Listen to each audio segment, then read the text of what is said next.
more than half of all the people in this country think that the government does not do a good job representing the ideas and opinions of the American people. And they think that the government would do a better job if there was a stronger third voice, or maybe even fourth or fifth voice in American politics.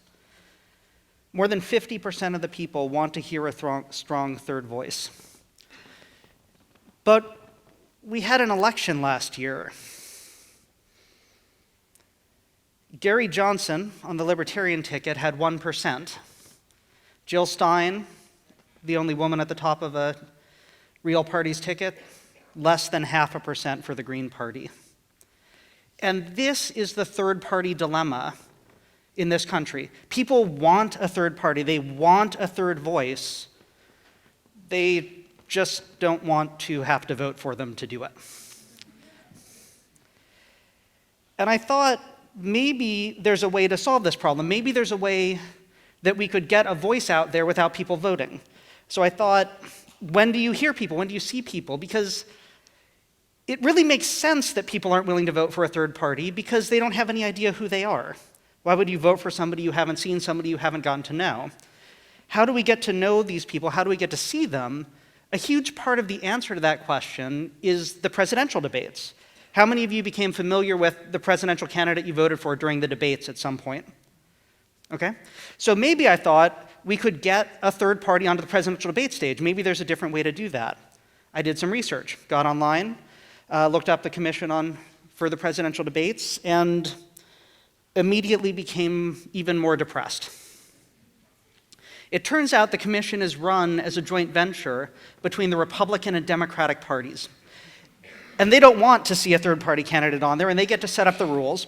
And they set up a single rule. To get on the presidential debate stage, you have to poll at 15% in the national polls. So what they've told to the third parties is, if you want your voice heard, if you want to be seen, then you already have to have had your voice heard by 15% of the people, and they have to have liked it enough to already want to vote for you. Otherwise, nobody can see it, but they already can't see it because you don't have 15%. So I was depressed. It seemed like we were stuck in the same problem. And then at some point I realized this isn't actually the same problem at all.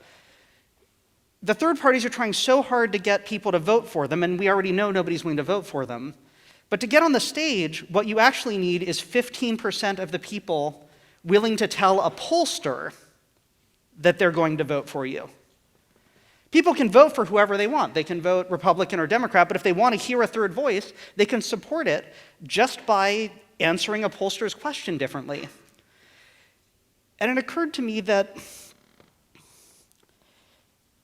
I can't believe 15% of the people wouldn't be willing to do this. Because what you need to do is actually start to understand the question you're being asked differently. The answer to the question depends on how that information is going to be used. And when the polls call and ask who you're going to vote for, the only consequence that behavior has, the only thing it changes about the world, is determining who gets up there on the stage. So when they ask you who you're going to vote for, what they're really asking is, who do you want to see? And we already know that the show is run by the Republicans and the Democrats. They're going to be on the stage no matter what. What we've actually done is flipped the main fear that people have for voting for a third party in an election. How many people have heard somebody say, I wouldn't vote for them, it would just throw away my vote? Well, now that situation is reversed. The Republicans and the Democrats are going to be on the debate stage no matter what. If you don't give them the name of a third party in the poll, you're throwing away your vote. And I thought about this a little more, and I thought, there are even better reasons to lie to pollsters. So, don't get me wrong, lots of times polls do useful things during the normal part of the year. People want to know how to vote for a bill, they want to find out, they ask people, that's fine, you should give the correct answer then. But in the build-up to an election, what's happening is that you're getting called on the phone and being asked to give away your valuable personal information.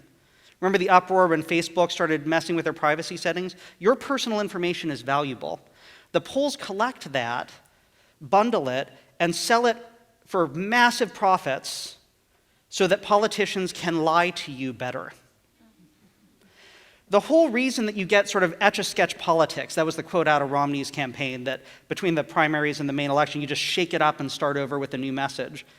Politicians can do that because they have faith that the polls are accurate. If the polls tell them the right lie, then all they have to do is always give the right lie. So what you should really start thinking about is making the polls work for you.